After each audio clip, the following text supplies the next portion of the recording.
Come on, Ben. Come on, Ben. You want to sit down and enjoy your interview, man? What's the difference for you between preparing for a live-action role like Frasier and an animated role like this or Toy Story 2?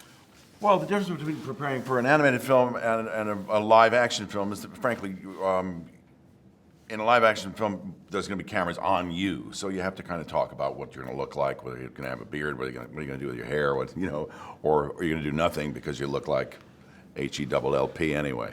So it's the animated world. You don't have any obligation to do anything but bring in a colorful, creative, inventive performance with your voice. So you've produced a bunch of other animated films. What was different about this film and the experience you had producing Storks?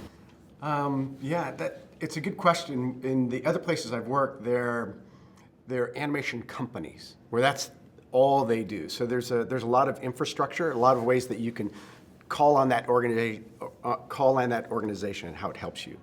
At Warner Brothers, it's kind of a newer thing, even though they've got a great animation history. So this one, we had to pull people together from all walks of life. I had to hire everybody on the staff across the board to pull the movie off. So it was a much bigger challenge. Did you have fun playing the antagonist of Storks, Hunter? Yes, I always have fun. That's one of my caveats about my career. If it's not fun, it's not worth doing.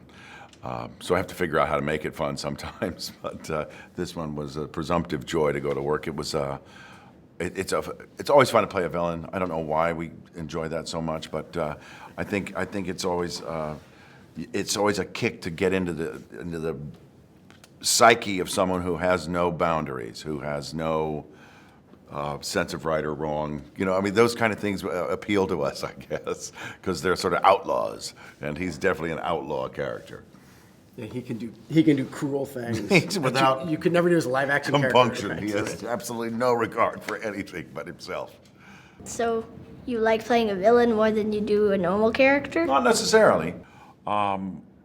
It depends on the juice. There's juice in all characters, and some have more than others.